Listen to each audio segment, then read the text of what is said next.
अब देखो इसमें ये कह रहा है कि अगर एक मैट्रिक्स दी गई है तो हमें पहले तो ये वाली मैट्रिक्स निकालनी है और फिर निकाल देखो बच्चों, कोई भी अगर मैट्रिक्स ए दी जाए, है ना, ये if A is a second order matrix,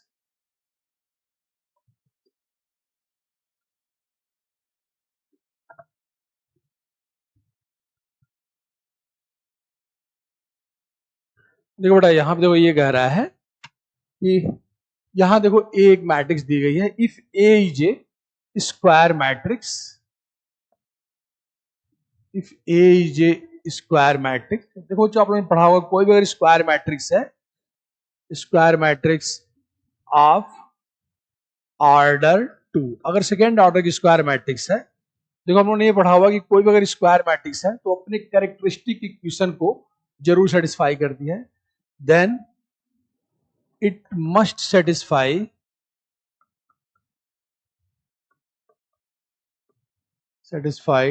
to its characteristic equations, characteristic equation या CI, ठीक है बेटा। तो अगर ए स्क्वायर अगर स्क्वायर मैट्रिक्स है तो इसका जो कैरेक्टरिस्टिक जो इक्वेशन होगा, देखो बच्चों क्या हो जाएगा, वो हमारा ऐसे होता है A square minus trace of A into A plus determinant of A into I equal to 0। कोई भी अगर स्क्वायर मैट्रिक्स है तो अपने कैरेक्टरिस्टिक इक्वेशन जरूर सेटिस्फाई करती है। अगर हमारा सेकेंड ऑर्डर स्क्वायर मैट्रिक्स है तो वो उसका कैरेक्टरिस्टिक जो इक्वेशन होता है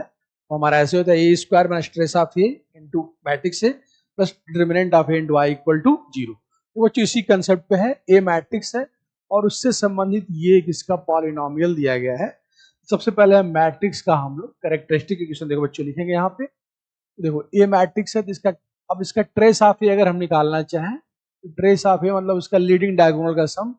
3 to 5 हो जाएगा। डिटर्मिनेंट अगर हम निकालना चाहें 5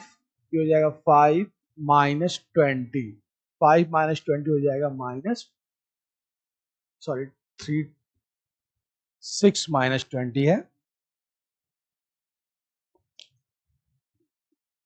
6 माइनस 20, ये आ जाएगा माइनस 14। अब देखो बच्चों इसका जो कैरेक्टरिस्टिक इक्वेशन ए का होगा, जो कैरेक्टरिस्टिक इक्वेशन होगा वो हमारा हो जाएगा देखो A square minus trace of A मतलब 5 of A plus determinant of A minus 14 into I equal to 0। यहां से हो जाएगा हमारा A square minus 5 A minus 14 I equal to 0। जो हमसे पूछा जा रहा है इस पॉलिनोमियल की वैल्यू हमारी जो है 0 हो जाएगी और इसकी हेल्प से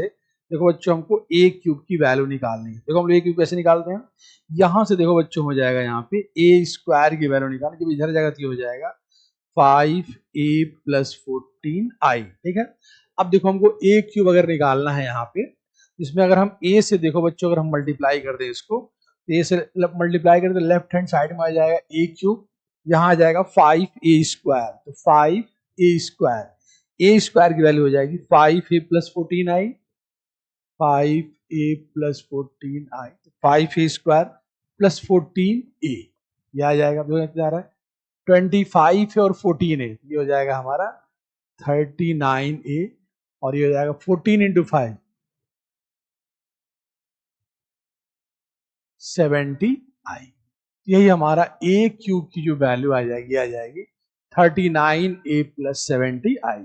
अब अगर ऑप्शन इसका मैट्रिक्स के फॉर्म में देगा तो a की वैल्यू यहाँ पर रख के हम इसके मल्टीप्लाई कर देंगे, फिर 70 से सेकेंड ऑर्डर के आइडेंटिटी मैट्रिक्स से मल्टीप्लाई करेंगे, फिर इसको हम लोग ऐड कर देंगे। ये हमारा आंसर हो जाएगा कि ए क्यूब की वैल्यू हो जाएगी 39a प्लस 70i के बराबर। ठीक है बच्चों, ये आपको समझ में आ गया होगा। हाँ, अगर इसका डिटर्मिनेंट के फॉर्म में आंसर दे रहा है फिर ए सेकेंड ऑर्डर की वैल्यू रख के स्केलर से मल्टीप्लाई करके फिर आइडेंटिटी की मल्टीप्लाई करके फिर हम सम करके हम ए क्यूब की वैल्यू देखो बच्चों हम लोग निकाल लेंगे। ठीक है, समझ में आ रहा है आप लोगों को।